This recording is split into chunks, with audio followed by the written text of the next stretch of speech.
Hello everyone. Last video में हमने cover किया एक सीएनएस का बड़ा इंटरेस्टिंग टॉपिक जो था कि myasthenia gravis.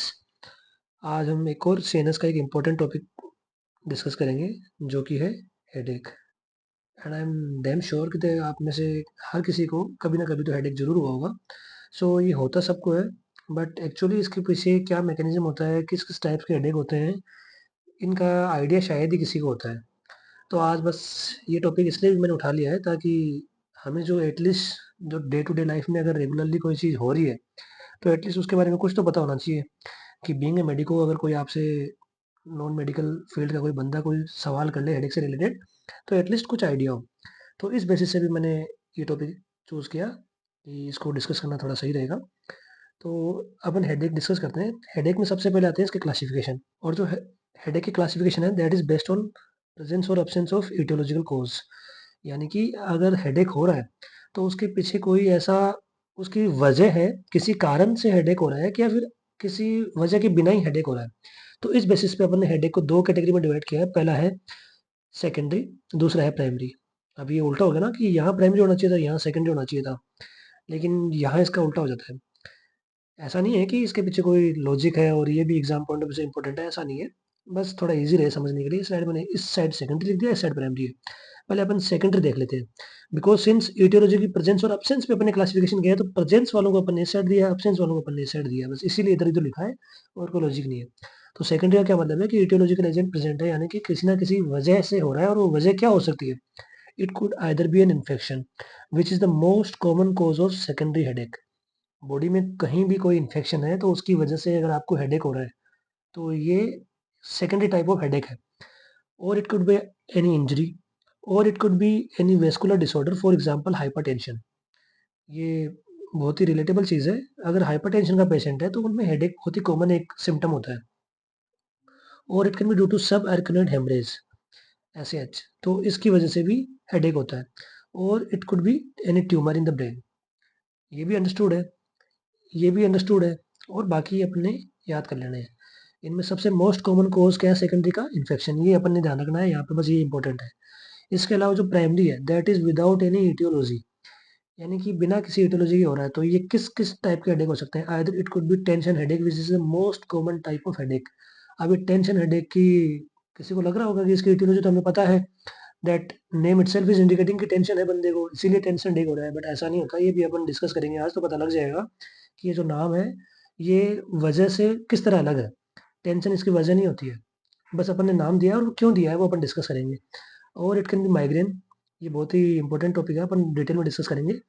There can either be idiopathic stabbing, be exertional, बहुत थकावट वाला काम कर रहे हैं, बहुत हैवी एक्सरसाइज कर लिए कोई, तो उसकी वजह से भी हो रहा है। तो अननोन मैकेनिज्म है, एटियोलॉजी पता नहीं है कि ऐसा क्या बॉडी में चेंज हुआ होगा जिसकी वजह से हेडेक हो रहा है। तो इट कैन बी एक्सर्शनल, और it can B cluster headache. ये भी अपन वीडियो के लास्ट में डिटेल में डिस्कस करेंगे। जो अपना मेन मोटिव है वो आज है प्राइमरी डिस्कस करना, जैसे कि माइग्रेन हो गया, टेंशन हो गया, क्लस्टर हो गया। But before moving on to the primary headaches, हम एक special type of secondary headache होता है जो कि है सूडोमोटर सेरिब्री। ये अपन थोड़ा डिस्कस करेंगे डिटेल में। It is a special type of secondary headache, यानी कि इसके पीछे इटियोलॉजी है कोई। इसकी इटियोलॉजी क्या है, पहले अपन देख लेते हैं कि it is most commonly seen in young obese female. Females में होगा, यंग एज में होंगी उनमें होगा, और अगर वो ओबीज है तो इसके चांसेस ज़्यादा है। इसके क्लिनिकल फीचर क्या होंगे, यानी जो यंग ओबीज फीमेल आएगी वो क्या कंप्लेन करेगी। सबसे पहले उसकी कंप्लेन होगी, जो उसको हेडेक तो है ही है, वो इंक्रीज इन अवेकनिंग, यानी सुबह सुबह जैसे ही वो नींद से उठती है तो उसके जो हेडेक है वो बढ़ने लग जाता है। और या फिर वो कोई एक्सरसाइज कर रही है, कोई काम कर रही है, तो इंक्रीज ऑन स्ट्रेनिंग, यानी कि ये दो चीज़ें वो जरूर बताएगी। तो अपन देख सकते हैं कि शायद उसको सूडोमोटर सेरेब्री हो सकता है, क्योंकि इंक्रीज ऑन अवेकनिंग वाला थोड़ा स्पेशल टाइप का फीचर हो गया। ये बाकी हेडेक्स में देखने को नहीं मिलेगा, यहाँ पे है। इसके अलावा जो एक और स्पेशल चीज़ है यहाँ पे, जो बाकी किसी हेडेक में नहीं देखने को मिलती, वो है प्रोजेक्टाइल वोमिटिंग। प्रोजेक्टाइल का क्या मतलब होता है, मैंने प्रीवियस वीडियोस में भी कवर किया है कि ऐसी वोमिट जिससे पहले नोजिया की फील ना आए, यानी कि prior nausea feel is missing और उसको वोमिट हो जाए, तो उसको प्रोजेक्टाइल वोमिटिंग बोलते हैं। या फिर ऐसे मान लो कि बंदे को पहले से आइडिया हो जाता है वोमिटिंग आने वाली है, तो प्रिपेयर हो जाता है। बट प्रोजेक्टाइल में पहले पता नहीं होता, उसको नोसिया नहीं होता, पहले ऐसा फील नहीं आएगा कि वोमिट होने वाला है। तो जो वोमिट आएगी वो सडन आएगी और इतनी तेज आएगी कि उसका जो ऐसा वो ऐसा मान ले कि नीचे गिरेगी, तो उसका जो ऐसे पाथ बन रहा है ये प्रोजेक्टाइल मोशन की तरह होगा, इसलिए अपन उसको प्रोजेक्टाइल वोमिटिंग बोल देते हैं। तो ये भी वहां पे देखने को मिलेगा, और वहां पे पेपिलोडेमिया होगा। अब जो ये वाला हेडेक है, ये पेशेंट कंप्लेन करेगा कि जैसे-जैसे टाइम गुज़र रहा है, यानी कि डे बाय डे इसकी सीवियरिटी बढ़ती जाएगी। ऐसा नहीं है कि कांस्टेंट है कि पहले दिन हुआ, सुबह-सुबह बढ़ा, फिर वापस कम हुआ, वापस बढ़ा और ऐसे ही चल रहा है। ये ऐसे होगा, सुबह बढ़ा, कम हो रहा है, फिर दूसरे दिन और ज़्यादा सुबह ज़्यादा फ़ील होगा। तो इस तरह से ये सीवियरिटी विद टाइम बढ़ेगी। और इसके अलावा इसकी पैथोजेनेसिस क्या हो सकती है? सिंस ये सेकेंडरी है तो अपन को पता है इसका कोई इटियोलॉजिकल एजेंट होगा, कोई कॉज़ है और वो क्या है? It is due to increased intracranial pressure या फिर टेंशन। यानी जो इंट्राक्रैनियल प्रेशर है, अगर वो इंक्रीज़ हो जाए, तो उसकी वजह से अपन को सूडो ट्यूमर सेरेब्री होगा। और यहाँ पे सूडो ट्यूमर भी उसको इंडिकेट कर रहा है कि यहाँ पे ट्यूमर है नहीं, लेकिन प्रेशर इंक्रीज़ हो रखा है, ऐसा लग रहा है कि कोई ट्यूमर है ब्रेन में। उसकी वजह से हेडेक हो रहा है, बट ऐसा नहीं होता है। वहाँ पे कोई ट्यूमर नहीं है। बस किसी वजह से जो इंट्राक्रैनियल प्रेशर है ये बढ़ जाएगा, ये इसकी पैथोजेनेसिस है। अभी इंट्राक्रैनियल प्रेशर कैसे-कैसे बढ़ जाता है, ये इसके एटियोलॉजिकल क्या-क्या रीज़न हो सकते हैं, ये अपन डिस्कस करेंगे अभी। ये मैकेनिज़्म है कि इसकी वजह से होता है, किस वजह से ये मैकेनिज़्म होता है, वो भी देखेंगे अपन। लेकिन यहाँ पे इंटरेस्टिंग चीज़ क्या है कि इंट्राक्रैनियल प्रेशर या टेंशन तो बढ़ रही है, लेकिन उस पेशेंट में हाइड्रोसिफिलिस नहीं होगा। हाइड्रोसिफिलिस का क्या मतलब होता है कि सिंपल वर्ड्स में समझें तो वहाँ पे फ्लूइड एक्युमुलेट हो जाए ब्रेन में, ब्रेन के टिश्यू में और उसकी वजह से उसमें एनलार्जमेंट हो जाए, काइंड ऑफ एडिमा हो जाए। तो वो वाली कंडीशन यहाँ देखने को नहीं मिलेगी। अगर अगर क्वेश्चन में आ रहा है कि पेशेंट के एग्जामिनेशन पे अपन को पता लग गया हाइड्रोसिफिलिस है, अपन ने एमआरआई किया और पता लग गया हाइड्रोसिफिलिस है, तो अपन ये वाला रिलेट यहाँ से नहीं करेंगे कि इंट्राक्रैनियल प्रेशर इंक्रीज होके क्या पता ये वाला हेडेक हो रहा हो, नहीं। यहाँ पे हाइड्रोसिफिलिस नहीं होता है और यहाँ पे जो वेंट्रिकल्स है वो भी नॉर्मल होते हैं and there is no focal neurological deficit. यहाँ पे कोई भी न्यूरोलॉजिकल डेफिसिट नहीं होगी, ये नॉर्मली फंक्शन कर रहा होगा ब्रेन उसका। और सिंस यहाँ पे नो ट्यूमर है, अगर ट्यूमर होता तो फोकल न्यूरोलॉजिकल डेफिसिट ये पक्का होती पेशेंट में, लेकिन अगर ट्यूमर नहीं है तो ये नहीं होगा। और इंट्राक्रैनियल प्रेशर ज़्यादा है लेकिन हाइड्रोसिफिलिस नहीं होगा, तो ये उल्टी चीज़ें हैं, कॉन्ट्रास्टिंग चीज़ें हैं, इसको जो रेफरेंस में है, तो ये अपने ध्यान रखनी है। अब अपन चलते हैं इसकी एटियोलॉजी पे। एटियोलॉजी में सबसे पहले तो है idiopathic. It is the most common cause. Idiopathic का मतलब वही हो गया कि पता नहीं है, लेकिन ऐसा नहीं है कि पता है नहीं, सेकेंडरी है तो पता भी है कुछ चीज़ें। लेकिन फिर भी ऐसे पेशेंट होते हैं जिनमें उनको पता नहीं होता और ये मोस्ट कॉमन कॉज़ है। और सिंस हमें पता नहीं होता है इसीलिए इसका दूसरा नाम भी है, वो क्या है? Benign idiopathic intracranial hypertension. Intracranial hypertension तो यहाँ से हो गया कि भाई क्रेनियम के अंदर जो प्रेशर है, जो टेंशन है वो बढ़ रही है, तो हाइपरटेंशन तो इंक्रीज़ है, टेंशन को बता रहा है। इंट्राक्रैनियल अपने आप समझ में आ गया। इडियोपैथिक यानी कि उसका कॉमन जो कॉज़ है वो अपन को पता नहीं है और ये मोस्ट कॉमन कॉज़ है, इसलिए उसका दूसरा नाम अपने इसके बेसिस पे ही इडियोपैथिक दे दिया। ये बिनाइन कंडीशन है, तो ये इसका दूसरा नाम है और आजकल ज़्यादा अपन यही ज़्यादा यूज़ करते हैं, बिनाइन इडियोपैथिक इंट्राक्रैनियल हाइपरटेंशन।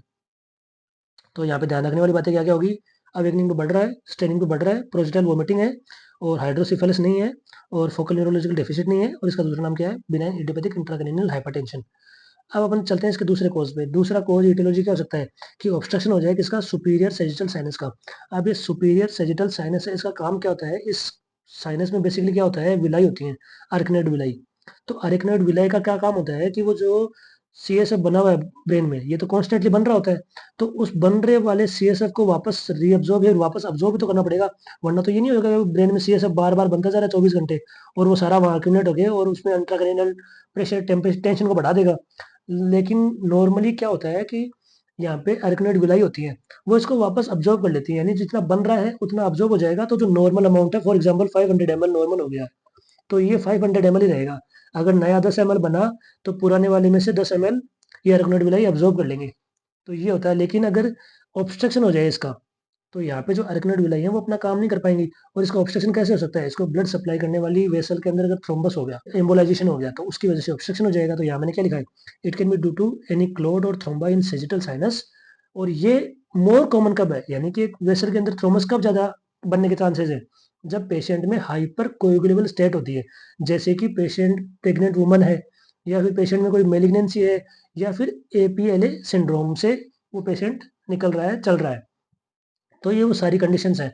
यानी कि एक प्रेग्नेंट वुमन आती है, वो बोलती है कि मुझे हेडेक हो रहा है और ये मॉर्निंग के टाइम पे मैं उठती हूँ तो ज़्यादा होता है या फिर मैं कोई काम कर रही होती हूँ तो बढ़ जाता है।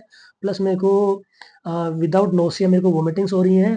तो आप सस्पेक्ट कर लेना कि ये केस इसका है, सूडोमोटर सेरेब्रली का है या फिर बिनाइन इडियोपैथिक इंट्राक्रैनियल हाइपरटेंशन जो उसका दूसरा नाम है, उसका केस है ये।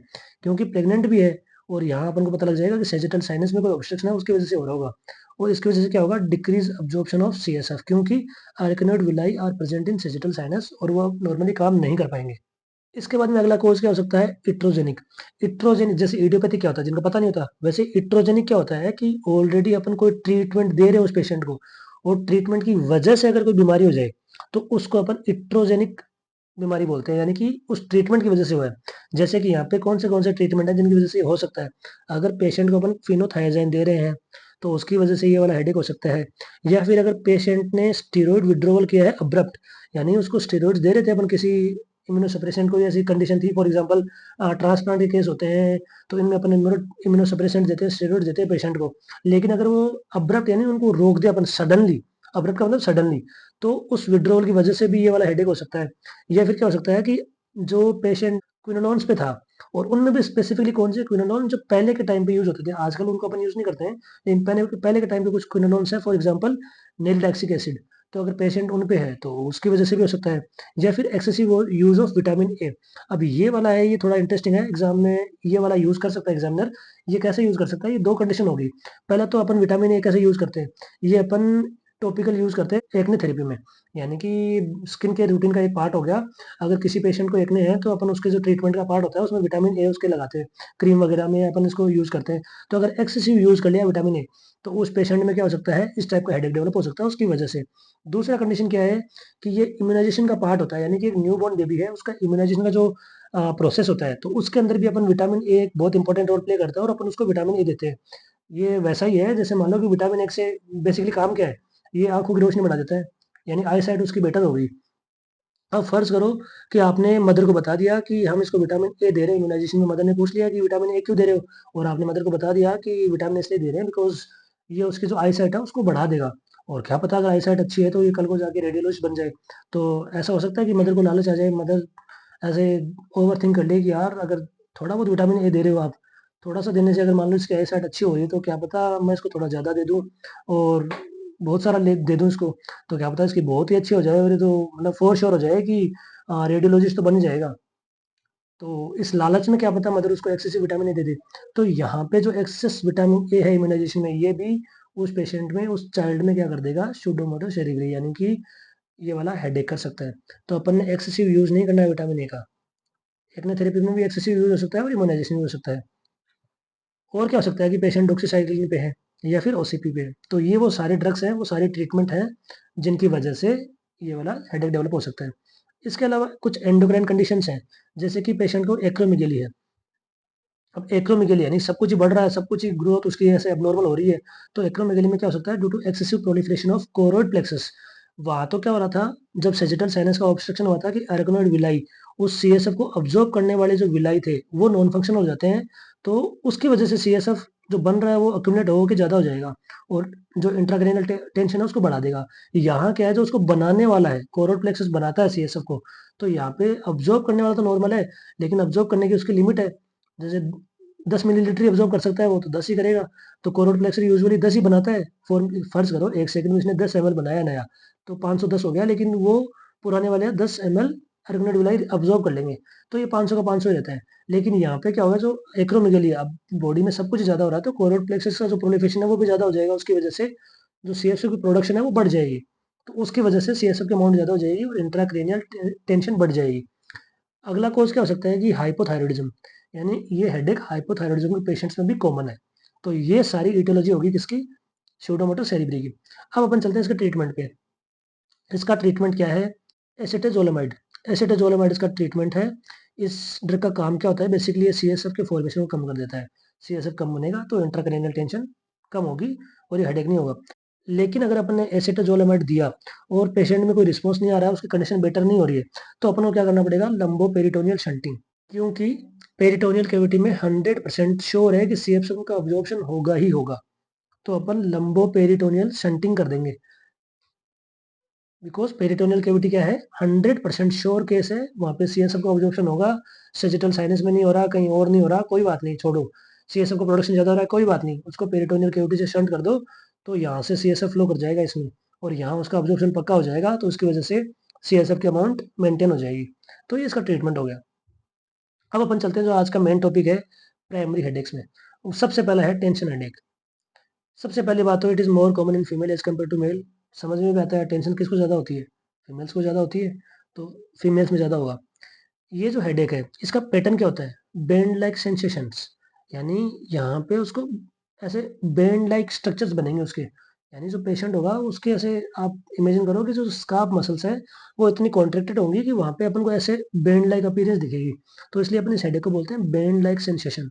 तो ये वाला वर्ड अगर एग्जामिनर यूज कर रहा है तो वो पक्का टेंशन हेडेक के बारे में ही कुछ बात कर रहा है, ये ध्यान रखना है। This headache is associated with depression. पहले वाले में क्या था, वो एसोसिएटेड किससे था, प्रोजेक्टाइल वोमिटिंग से। ये वाला डिप्रेशन से, यानी कि ये पेशेंट डिप्रेशन कंप्लेन भी कर सकता है। फिर क्या है, this and the tension is not an aetiology.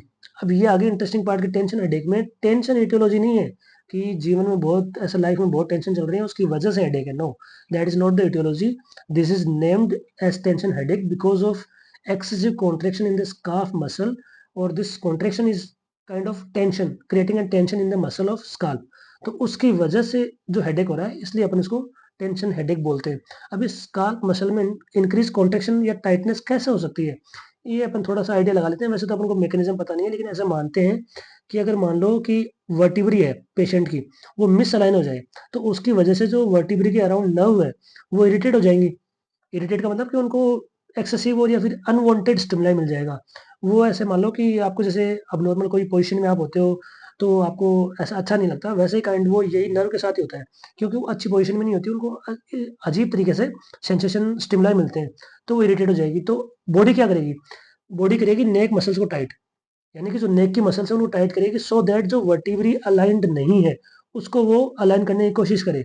अब उसने नेक मसल टाइट तो करी थी नीचे वाली बॉडी का पोस्चर मेंटेन करने के लिए, लेकिन अगर नेक मसल टाइट होगी तो जो नेक के अराउंड जो नर्व्स आ रही हैं उनका कंप्रेशन भी तो बढ़ गया, तो उसकी वजह से क्या होगा कि अब जो वहां वाली नर्व है वो इरिटेट हो जाएगी, उसके ऊपर एक्सेसिव स्टिमुलेशन आ गया, तो यहाँ वाली नर्व के ऊपर भी एक्सेसिव स्टिमुलेशन की वजह से ये इरिटेट हो जाएंगी। और अगर ये इरिटेट होगी तो the irritated nerve send warning signals up to your head muscles, यानी अब पहले नीचे वाली थी तो नेक ने कुछ कोशिश करी उसको सही करने की, अब नेक वाली जो नर्व है वो इरिटेट हो गई है, तो अब वो वार्निंग सिग्नल देंगे कि कुछ गड़बड़ है, जल्दी से कुछ करो। तो जल्दी से कुछ करो क्या करेंगे, these Titan muscles create a chain reaction spasm in circling your head, यानी कि ऐसा लगता है ब्रेन को कि कुछ ना उसको कुछ होने वाला है, कोई ऐसी भारी ऐसी एक्सटर्नल चीज है जो इनको कुछ कर रही है, तो उनको प्रोटेक्ट करने के लिए यहाँ की सारी मसल्स हैं वो क्या कर जाएंगी, कॉन्ट्रैक्ट। ये वैसा ही होगा, ठंडी लगती है तो आप सिकुड़ नहीं जाते, या फिर अगर कोई भी चीज आपको लगता है कि खतरे में है तो आप उसको कॉन्ट्रैक्ट करने की, उसको मतलब इकट्ठा करने की, या फिर आप समझ सकते हैं कि ऐसा ही ट्राई करेंगे तो सेम बॉडी करती है, इसकी जो मसल्स हैं वो कॉन्ट्रैक्ट हो जाएंगी क्योंकि वो ब्रेन को प्रोटेक्ट करने की कोशिश कर रही होंगी। तो यहाँ पे जो टाइटनिंग है उसकी वजह से यहाँ पे बैंड लाइक अपीयरेंस भी आएगी, देखने को भी मिल जाएगा, और ये हेडेक को अपन टेंशन हेडेक बोलते हैं क्योंकि जो स्काल्प के मसल्स हैं उनके अंदर टेंशन बढ़ गई है। तो ये अपन ने ध्यान रखना है, एटियोलॉजी नहीं है इसकी, ये इंपॉर्टेंट है। अब हम चलते हैं इसके ट्रीटमेंट पे। ट्रीटमेंट डिपेंड करता है किस टाइप की टेंशन हेडेक है। टेंशन हेडेक दो टाइप की हो सकती है, इधर it can B episodic. Episodic का क्या मतलब है कि हेडेक उसको per month less than 15 days हो रहा है, यानी एक पेशेंट आता है जिसको महीने में 10 दिन हो रहा है।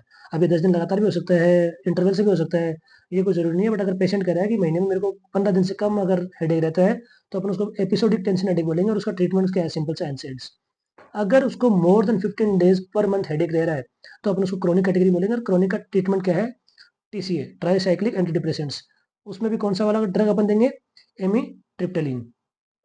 तो ये अपने ध्यान रखना है कि एमिट्रिप्टाइलिन किसमें देते हैं, क्रोनिक हेडेक में, और एपिसोडिक में एनसेड्स। यहाँ पे भी अपन देख लेते हैं, यहाँ पे जो हेडेक की सीवियरिटी है, शूडोमोटर सेरेब्रम में क्या हो रहा था कि सीवियरिटी विद टाइम बढ़ रही थी, लेकिन यहाँ पे कांस्टेंट रहेगी। ऐसा नहीं है कि उसका हेडेक बढ़ता जा रहा है दिन ब दिन, उसको रोज रहेगा लेकिन कांस्टेंट रहेगा। और जो उसके हेडेक है वो पर डे उसका कैसा होगा, कभी थोड़ा ज्यादा हो रहा है, कभी कम हो रहा है, कभी ज्यादा हो रहा है, कभी कम हो रहा है, लेकिन कांस्टेंट रहेगा ये। तो ये चीज अपने ध्यान रखनी है। अब अपने एक क्वेश्चन सोल्व कर लेते हैं कि which of the following is true regarding tension type headache, यानी टेंशन टाइप हेडेक से रिलेटेड कुछ डाटा है, उनमें से कौन सा सही है कौन सा गलत बता रहा है आपको। सबसे पहला है, इट में be associated with nausea and vomiting. मैंने क्या बताया था, वोमिटिंग किससे एसोसिएटेड है, शूडोमोटर सेरेब्रम से। अब आप कुछ कह सकते हैं कि क्या पता ऐसा होता होगा, मैंने बताया नहीं है कि टेंशन हेडेक में भी ये होता होगा, चलो कोई बात नहीं, अपन इसको अभी होल्ड में रख लेते हैं। दूसरा क्या है, amitriptyline is the only approved drug for episodic tension type headache. अभी मैंने क्या बताया था कि एपिसोडिक में क्या देंगे, एनसेड्स देंगे। तो एमिट्रिप्टाइलिन इज द ओनली अप्रूव्ड, पहले बात ओनली अप्रूव्ड नहीं होगा, अगर क्रोनिक हुआ तो ओनली थोड़ी होगा, मैंने ऐसा तो नहीं बताया कि ओनली है। और दूसरी बात, कि एमिट्रिप्टिलिन मान लो ओनली हो भी गया तो भी एपिसोडिक के लिए नहीं है, क्रोनिक के लिए है, तो ये स्टेटमेंट गलत हो गया। पूछा क्या है, which of the following is true, तो ये तो नहीं हो सकता। चौथा ऑप्शन देख लेते हैं, it is called chronic when it occurs on daily और नियर डेली बेसिस, ये वाला भी शायद सही हो सकता है। और क्या है, tension is not in aetiology, ये तो साफ साफ दिख रहा है, ये तो ट्रू स्टेटमेंट है। मैंने अभी आपको बताया ना कि टेंशन इसकी इटियोलॉजी नहीं होती। इसको अपन टेंशन क्यों बोलते हैं, क्योंकि जो स्काल्प के मसल्स हैं उनमें टेंशन बढ़ जाती है, उसकी वजह से हेडेक होता है। तो यहाँ पे ट्रू हो गया। तो अपन को ये भी पता लग गया कि ये गलत है। ऐसा नहीं है कि मैंने मिस कर दिया, ये नहीं होता। नोजिया और वोमिटिंग टेंशन टाइप हेडेक के रिलेटेड नहीं होते, ये स्यूडोमोटो सेरेब्रल से होते हैं। और ये हो सकता था सही, लेकिन सिंस एक ही सही अपन को चूज करना है तो मोर करेक्ट ये है। और इस वाले को अपन गलत प्रूव करने के लिए अपन ये मान सकते हैं कि उसने बताया डेली और नियर डेली बेसिस पे हो रहा है। बट यार डेली और नियर डेली, अब लेस देन 15 और मोर देन 50 मोर स्पेसिफिक होता। अगर वो बताता कि महीने में 15 दिन से ज्यादा है कम है तो आइडिया लग जाता। अब नियर डेली और डेली का आइडिया नहीं लगेगा ना, अगर 2-3 दिन लगातार चल रहा है तो इसका मतलब ये नहीं हुआ कि वो एपिसोडिक है या फिर क्रोनिक है, अपन नहीं बता सकते। अपन को स्पेसिफिकली डेज का पता होना चाहिए, महीने में कितने दिन तक हो रहा है। तो उससे ये भी एलिमिनेट हो गया। अब अपन चलते हैं जो सेकंड प्राइमरी हेडेक है और जो मोस्ट इंपॉर्टेंट है, वो है माइग्रेन। माइग्रेन भी एज यूजुअल फीमेल्स में ज़्यादा होता है एज कम्पेयर टू मेल्स। सारी जहाँ की जो तकलीफ है सारी फीमेल्स को ज़्यादा होती हैं। तो हेडेक ऐसे मानो कि सारे ही ऑलमोस्ट फीमेल्स में ज़्यादा होते हैं, बस एक लास्ट में देखेंगे अपन जो मेल्स में होता है। तो ये भी फीमेल्स में ज़्यादा एज कम्पेयर टू मेल। इसका जो ड्यूरेशन है हेडेक का, वो 4 to 72 आवर रहेगा और कंटिन्यूस होगा। यानी पेशेंट को अगर माइग्रेन का हेडेक हो रहा है, माइग्रेन की वजह से हेडेक है, तो ऐसा नहीं है कि वो बढ़ रहा है, कम हो रहा है, रुक गया, खत्म हो गया, वापस बढ़ गया। वो उसको 4 to 72 hours, minimum 4 hour, maximum 72 hour, इतना तो उसको हेडेक रहेगा ही, वो भी कॉन्स्टेंट कंटिन्यू। तो ये एक स्पेसिफिक चीज़ है। और इसका ऑनसेट क्या होगा, ग्रेजुअल होगा। ऐसा नहीं है कि सडनली उसको हेडेक हो गया, इसका धीरे धीरे धीरे धीरे धीरे धीरे होता होता हेडेक स्टार्ट होगा। और एटलीस्ट 4 से 72 घंटे तक ही रहेगा। ऐसा भी नहीं है कि 72 घंटे ज़्यादा रह जाए, वो इस टाइम पीरियड के अंदर ही कंटिन्यू हेडेक रहेगा। अब जो उसका डायग्नोस्टिक क्राइटेरिया, उसका निमोनिक वन बनाया सुल्तान। यानी कि अपन को एग्जामिनर कुछ डाटा देगा, अपन को कैसे पता लगेगा कि वो माइग्रेन की बात कर रहा है, तो अपन ने ध्यान रखना है सुल्तान। माइग्रेन वैसे भी क्या है, सुल्तान है हेडेक्स का। यानी जितने भी हेडेक है उनका सबका सुल्तान यही है, सबसे इंपॉर्टेंट और सबसे बड़ा और सबसे कॉम्प्लिकेटेड, कुछ भी मान लीजिए आप, यही है। तो सुल्तान क्या है, एस फॉर सीवियरिटी, यानी जो यहाँ पे सीवियरिटी होगी वो मॉडरेट टू सीवियर होगी। And it is always associated with functional impairment. यानी एक माइग्रेन का पेशेंट है तो उसमें फंक्शनल इम्पेयरमेंट यानी काम करने की जो एबिलिटी है उसकी डिक्रीज होगी। यानी कि अगर माइग्रेन अगर किसी पेशेंट को है तो वो अगर कोई भी फिजिकल एक्टिविटी करेगा, कोई भी काम करने की कोशिश करेगा, तो उसमें जो हेडेक है वो बढ़ जाएगा। तो वो काम नहीं कर पाएगा, वो काम करने की उसमें हिम्मत ही नहीं रहेगी। तो उसकी वजह से उसमें ऑलवेज फंक्शनल इंपेयरमेंट होती है, because headache increases with activity. तो यहाँ पे पहले तो आगे सीवियरिटी, मॉडरेट टू सीवियर। दूसरा यूएल, यूएल का क्या मतलब है, यूनिलेटरल। माइग्रेन का सबसे स्पेसिफिक फीचर है ये वाला, कि माइग्रेन ऐसा नहीं है कि पूरे के पूरे ब्रेन में होगा, पूरे के पूरे हेड में फील होगा। किसी एक डायरेक्शन में होगा, या तो राइट में होगा या फिर लेफ्ट में होगा।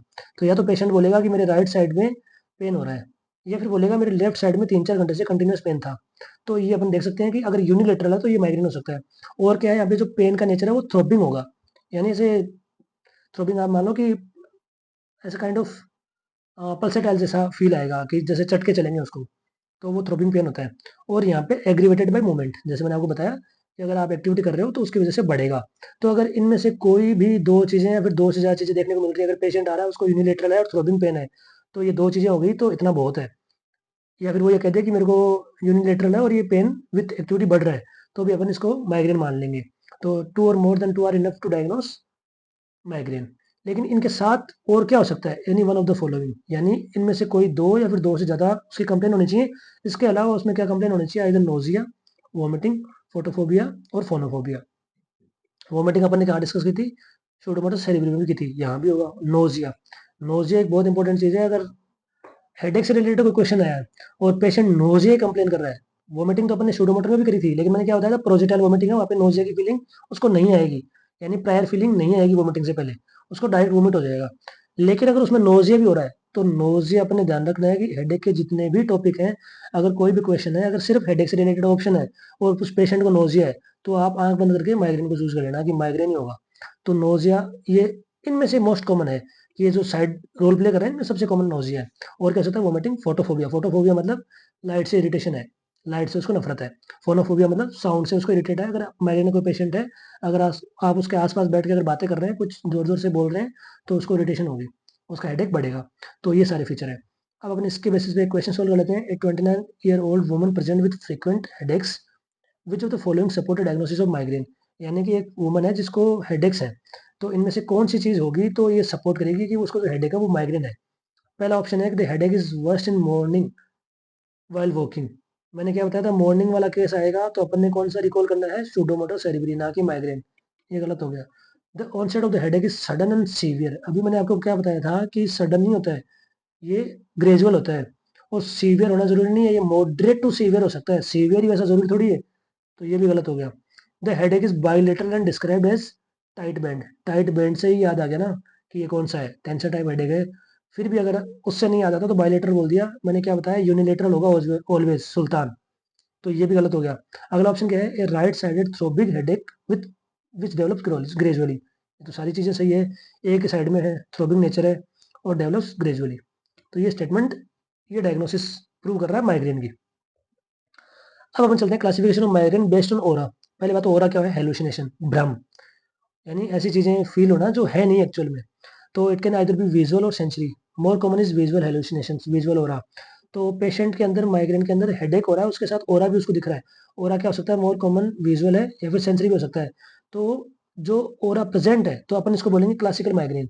और ये ओनली 20% केसेज ऑफ माइग्रेन होते हैं जिनमें ओरा होता है पेशेंट को।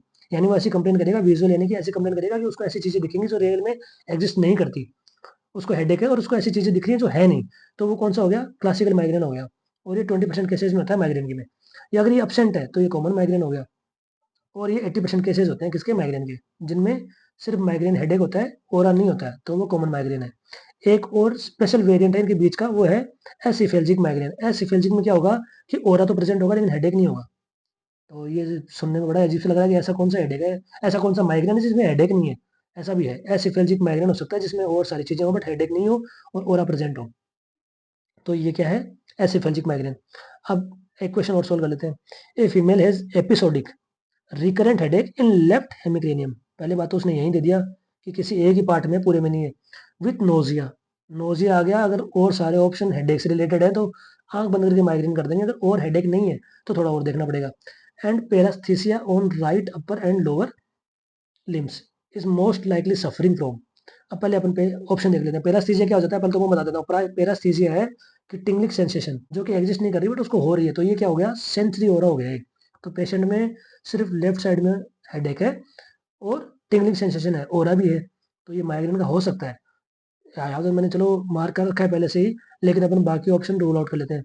अगर बाकी ऑप्शन हेडेक होते तो नोजिया देख के वैसे अपन माइग्रेन कर देते, और चीजें अपन को याद आए ना आए, नोजिया याद आ गई और बाकी हेडेक ही है तो माइग्रेन करते। बट और हेडेक नहीं है तो अपन को देखना पड़ेगा। कह रहा है ग्लोसोफेरेंजियल न्यूरेल्जिया, यानी ग्लोसोफेरेंजियल नर्व की कोई बीमारी है, उसको कोई डैमेज है। तो अगर ग्लोसोफेरेंजियल की कोई बीमारी होती तो ऑप्शन में ऐसा कोई ना कोई ऑप्शन आता जिसमें फेरिंग से रिलेटेड भी अबनॉर्मलिटी होती। यहाँ तो फेरिंग से रिलेटेड कोई बात ही नहीं करी। ग्लोसोफेरेंजियल जिन स्ट्रक्चर को सप्लाई कर रहा है उनकी तो कोई बीमारी है ही नहीं। ऐसा तो नहीं है ना कि लोअर लिम्ब को ग्लोसोफेरेंजियल सप्लाई कर रहा है उसकी वजह से पैरास्थीसिया है, ऐसा नहीं है। ये जिनको स्ट्रक्चर्स को करता है वो है नहीं। तो ये अपने आप रूल आउट हो गया। Herpes infection of trigeminal nerve. Trigeminal nerve किसको सप्लाई करती है आपको पता है, फेशियल, फेस को। तो फेशियल यहाँ पे कोई अबनॉर्मलिटी भी नहीं है कि उसको कुछ ऐसा फेस पे अबनॉर्मलिटी फील हो रही हो, कुछ बीमारी हो, कुछ सिम्टम हो। तो ये भी रूल आउट हो गया। और ब्रेन ट्यूमर, ब्रेन ट्यूमर भी नहीं हो सकता, क्योंकि अगर ब्रेन ट्यूमर होता तो एटलीस्ट फोकल न्यूरल डेफिसिट होता, उस पेशेंट को सीजर होते, ये सारे सिम्टम होते, ये जरूरी है। ट्यूमर होगा ब्रेन में तो ये सारी चीजें देखने को मिलेंगी। लेकिन यहाँ तो ऐसी कोई कंप्लेन है ही नहीं और ऑप्शन माइग्रेन है ही। तो इसमें क्या हो गया, अपने आप ही ऑप्शन माइग्रेन सही हो गया, क्योंकि बाकी के लिए कोई भी सफिशिएंट डाटा अवेलेबल नहीं है जो उनको जस्टिफाई कर सके। तो किसको कर रहा है, माइग्रेन को कर रहा है, तो माइग्रेन हो गया इसका आंसर। अब हम देखते हैं माइग्रेन के कुछ वेरिएंट्स हैं। सबसे पहले है ऑप्थेलोप्लेजिक माइग्रेन। ऑप्थेलोप्लेजिक माइग्रेन में क्या होता है कि there is partial third cranial palsy, यानी कि पार्शियल होगा, यानी कि ये लॉन्ग ड्यूरेशन के लिए टेम्परेरी हुआ और वो भी पार्शियल, कंप्लीटली नहीं हुआ। And which is completely self recoverable, यानी कि अपने आप सही हो जाएगा। तो ये भी एक वेरिएंट है किसका, ऑप्थेलोप्लेजिक माइग्रेन, किसका, माइग्रेन का वेरिएंट है। अगला आ गया बेसिलर माइग्रेन। अब बेसिलर माइग्रेन क्या है, ये बेसिलर आर्टरी होती है। सर्कल ऑफ विलस आपने पढ़ा होगा, वहां पे बेसिलर आर्टरी भी आई होगी, आप रिकॉल करेंगे तो आ जाएगा। तो बेसिलर माइग्रेन बेसिकली क्या है कि वो ब्रेन के स्ट्रक्चर्स, वो पार्ट्स जो बेसिलर आर्टरी से सप्लाइड है। बेसिकली कौन सा पार्ट होता है, ब्रेन स्टेम होता है जो कि बेसिलर आर्टरी से सप्लाइड होता है। तो उस बेसिलर आर्टरी में कोई प्रॉब्लम आ गई, ओक्लूजन आ गया, कुछ थ्रोम्बाई आ गई, कुछ एम्बोलाइजेशन हो गया, तो उसकी वजह से जो वो पार्ट्स हैं ब्रेन के, उनके अंदर ब्लड सप्लाई प्रॉपर नहीं होगी, तो उनकी वजह से हेडेक होगा और ये सारे सिम्टम आएंगे। क्या क्या आ सकते हैं, ब्रेन स्टेम हो रहा, डिप्लोपिया, डिस्फेजिया, डिसआर्थरिया और डिसइक्विलिब्रियम, ये सारी उस पेशेंट की कंप्लेन होंगी। और उस पेशेंट में कुछ टाइम बाद में क्या पेशेंट कंप्लेन करेगा, उसको पहले तो ये था, क्लिनिक में आया, फिर वो कंप्लेन क्या करेगा कि उसको ऐसा लग रहा है कि उसकी आंखों की रोशनी जा रही है, ही और शी कांट सी प्रॉपर्ली, उसको ब्लाइंडनेस हो रही है, और उसमें डिस्टल पैरास्थीसिया यानी कि उसका डिस्टल पार्ट्स में उसको टिंगलिंग सेंसेशन फील हो रहे हैं, और उसके बाद में अल्टीमेटली वो कहेगा कि उसको ओसिपिटल हेडेक हो रहा है, और फिर अपने आप ही कहेगा कि मैं रिकवर हो गया। जब तक आपने उसका ये सारी चीज़ें देखी और पता करने की कोशिश की कि इसको क्या बीमारी है, कोई क्रेनियल नर्व इसकी उसमें पाल्सी हो गया, कोई नर्व डैमेज हो गई, क्या हो गया, इतने पेशेंट कह रहा है कि डॉक्टर साहब अब मुझे अच्छा लग रहा है, अब मैं ठीक हूँ। तो ये किसको इंडिकेट कर रहा है, ये सीक्वेंस है। सबसे पहले वो ये कंप्लेन करेगा, उसके बाद में ब्लाइंडनेस की डिस्टल पैरालिसिस कंप्लेन करेगा, फिर वो कहेगा उसको ओसिपिटल यानी कि पीछे की साइड उसको दर्द हो रहा है, फिर रिकवर हो जाएगा। तो ये है बेसिलर माइग्रेन। अब अपन ने माइग्रेन इतना डिटेल में डिस्कस किया, लेकिन अपने इसकी पैथोजेनेसिस तो देखी ही नहीं, इसकी इटियोलॉजी तो देखी ही नहीं। अपने माइग्रेन का पेन कैसा है, उसका डायग्नोसिस कैसे करेंगे, उसके वेरिएंट क्या है, क्लासिफिकेशन क्या है, ये देख लिया।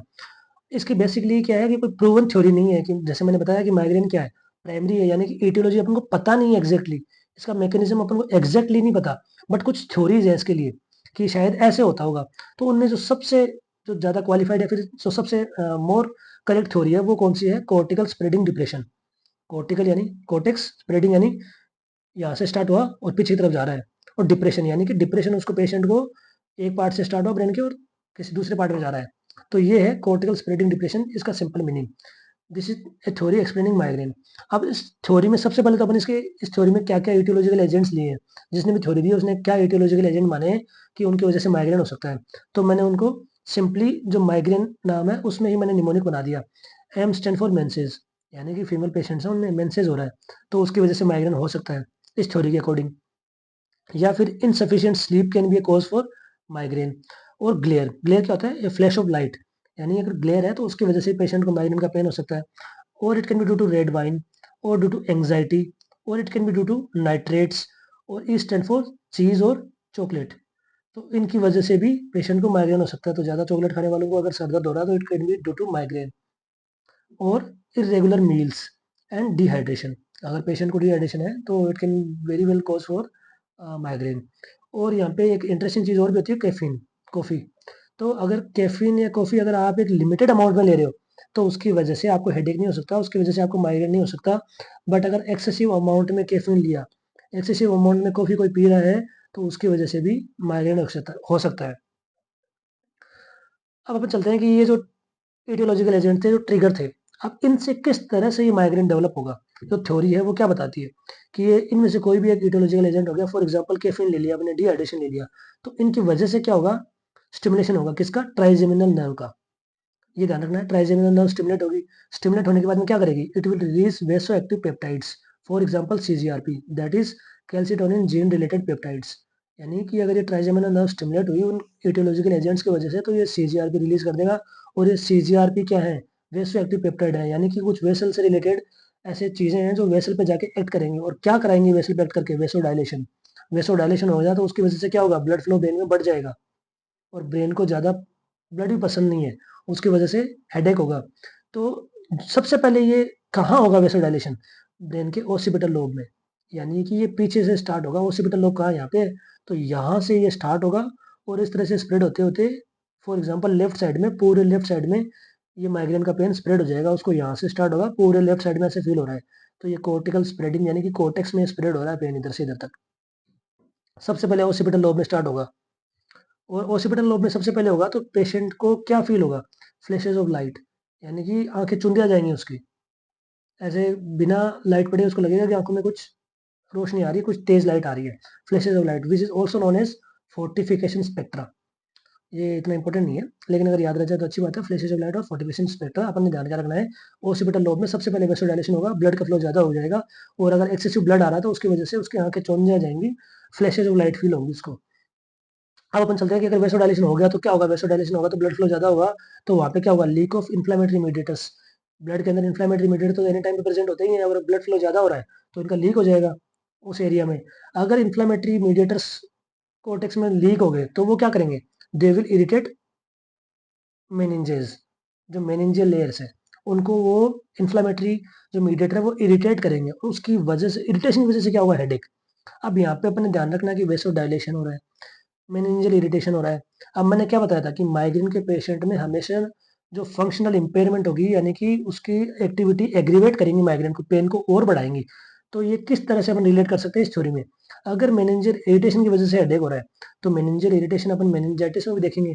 वहां पे क्या होता है, अगर मेनिंजेस स्ट्रेच होती हैं, आपने फॉर एग्जाम्पल नेक को इस साइड मूव किया, इस साइड मूव किया, या फिर हेड को इस साइड टिल्ट किया, तो यहाँ पे क्या होगा, जो मेनिंजेस है उसकी जो कवरिंग है उसमें स्ट्रेचिंग होगी, और उस स्ट्रेचिंग की वजह से उसमें जो इरिटेशन है वो और ज्यादा होगी, तो उसकी वजह से हेडेक और बढ़ेगा। तो ये इस चीज को लॉजिकली बता रहा है कि मेनिंजियल इरिटेशन है, उसकी वजह से ही जो एक्टिविटी है उसकी वजह से हेडेक ज्यादा होता है। तो पहली बात तो ये होगी। दूसरा, जो वेसोडाइलेशन है उसकी वजह से अपन थ्रोबिंग पेन को जस्टिफाई कर लेते हैं। थ्रोबिंग का क्या मतलब बताया था मैंने, कि ऐसे झटके चलते हैं, ऐसे मतलब कि कम ज्यादा कम ज्यादा कम ज्यादा ऐसे झटके जैसा फील होता है। तो वो क्यों होता है? क्योंकि जो ब्लड पंप हो रहा है, वो आपको पता ही है ना कि किस तरह से ब्लड पंप होता है। 0.8 सेकंड में कार्डियक साइकिल होती है, ब्लड पंप करता है। तो बार बार ब्लड आके स्ट्राइक हो रहा है ब्लड वेसल से, वैसे ही पूरे ब्लड वेसल में वो चलेगा। पल्स आपने फील करी है, तो पल्स भी तो थ्रोबिंग नेचर की होती है ना। ऐसा थोड़ी तो पल्स कंटिन्यूसली ऐसा फील हो रहा है, पल्स भी ऐसे ही फील होती है। तो उसी तरह से वेसोडाइलेशन, यानी वहां पे उसी तरह से ब्लड आ रहा है ऐसे, कम ज्यादा कम ज्यादा कम ज्यादा, तो उसकी वजह से जो पेन है वो थ्रोबिंग पेन होगा। तो इस थ्योरी में ये दो चार चीजें हैं, वो बड़े ही उसने सही से कवर किए, इसीलिए अपन मान के चलते हैं कि शायद ये थ्योरी ही सबसे क्लोज है। हालांकि अभी भी ये प्रूव नहीं है कि यही एग्जैक्ट थ्योरी है, बट अपन ये कॉन्सेप्ट को बेटर करने के लिए याद रख सकते हैं। अब अपने सारी चीजें देख ली, अब अपन देखते हैं इसका treatment. Treatment for acute attack. अगर एक्यूट अटैक है तो सबसे पहले अपन देंगे उसको सीरोटोनर्जिक ड्रग्स। ये सीरोटोनर्जिक ड्रग्स का बेसिकली काम क्या होता है? They are vaso constrictor. आपने क्या देखा, वेसो डायलेशन की वजह से तो वो सारा हेडेक हो रहा है, तो वेसो कंस्ट्रिक्टर अपन उसको देंगे। और ये और क्या काम करते हैं? एनाल्जेसिक का काम करते हैं, यानी पेन रिलीवर भी है।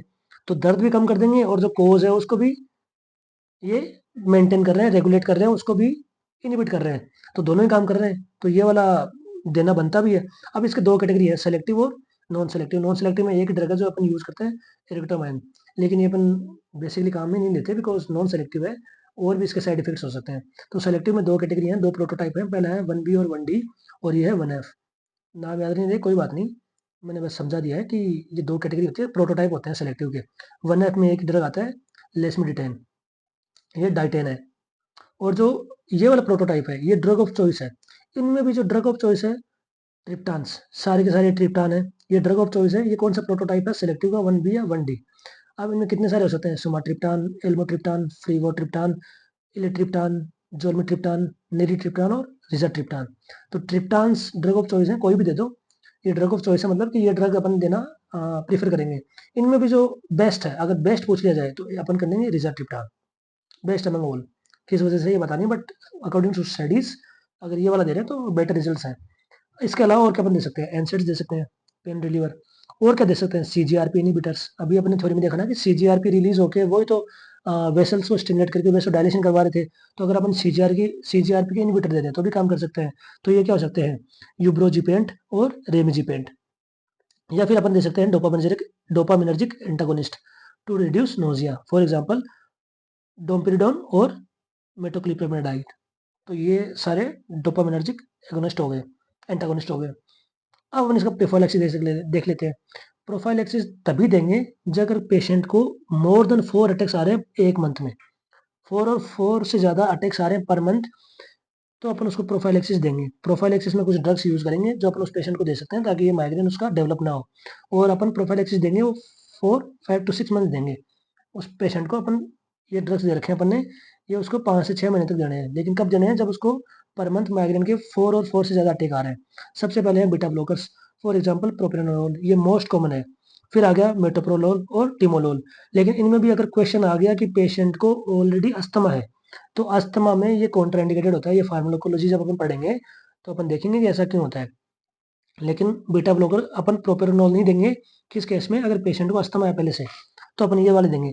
वरना अगर अस्थमा नहीं है तो मोस्ट कॉमन यही है। फिर अपन दे सकते हैं इसको anti epileptic drugs, for example valproate और टोप्रीमेट। वेलप्रोएट कॉन्ट्रा इंडिकेटेड है किसमें? अगर वुमन फर्टाइल है, तो फर्टाइल ग्रुप की जो वुमेन्स हैं, जो फीमेल्स हैं, उनके अंदर अपन वेलप्रोएट नहीं देते, ये कॉन्ट्रा इंडिकेटेड होता है। और टोपरीमेट है, ये रिकमेंडेड होता है किसमें? ओबीज पेशेंट में, क्योंकि ये ओबेसिटी को रिड्यूस करने में भी हेल्प करता है। तो अगर हेडेक उसने कम किया ना किया, एटलीस्ट उसका वेट तो कम करेगा।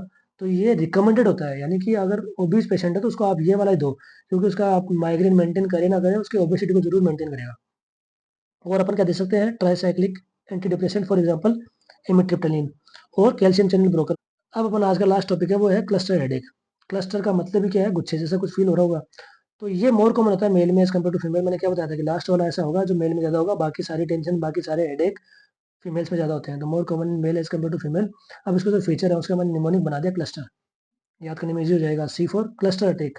क्लस्टर अटैक कैसे होते हैं कि ऐसे 1 to 8 वीक्स तक कंटिन्यूस हेडेक के अटैक आएंगे, फिर कुछ टाइम के लिए अप्रोक्सीमेटली उसको साल भर रिलीफ रहेगा, फिर वापस उसको अटैक आएंगे 1 to 8 वीक्स के लिए, फिर रिलीव होगा, फिर पेशेंट को 1 से 8 वीक तक कंटिन्यूस अटैक आएंगे। तो इस तरह से जो हेडेक का पैटर्न है वो है क्लस्टर हेडेक। यहाँ पे लेक्रिमेशन होगी, वो भी कौन सी, यूनिलेटरल, यानी कि यूनिलेटरल लेक्रिमेशन है, एक आंख से उसके हमेशा आंसू बहेंगे जब भी ये हेडेक हो रहा है। और यहाँ पे जो इसका ड्यूरेशन है वो शॉर्ट ड्यूरेशन होगा, यानी कि सिर्फ 15 to 180 मिनट्स तक ही ये वाला अटैक होता है। यानी कि जो हेडेक है पेशेंट का, ऐसा नहीं है कि 4 से 72 घंटे जैसे माइग्रेन में था वैसा है यहाँ पे उसको शॉर्ट ड्यूरेशन के लिए होगा। 15 to 180 मिनट्स तक रहेगा, फिर ठीक हो जाएगा, फिर वापस आएगा, फिर रह जाएगा, फिर ठीक होगा, वापस आ जाएगा। और ये 1 to 8 वीक्स तक चलेगा, फिर साल भर रिलीव रहेगा, फिर वापस ऐसा होगा। और यहाँ पे ट्रिगर क्या होता है, एल्कोहल। अगर पेशेंट एल्कोहल कंजप्शन कर रहा है तो ये ट्रिगर कर सकता है क्लस्टर हेडेक को। और इट इज एक्सप्लोजिव नेचर, होगा थोड़े टाइम के लिए, बट एक्सप्लोजिव यानी सडनली ऐसे तेज सीवियर हेडेक होगा ये।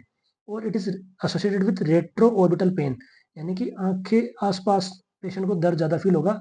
टीयरिंग उसको हो ही रही है और सडन ऑनसेट है, थोड़े टाइम के लिए हो रहा है, एल्कोहल कंजप्शन कर रहा है, तो अपन इसको क्लस्टर हेडेक मान के चलेंगे।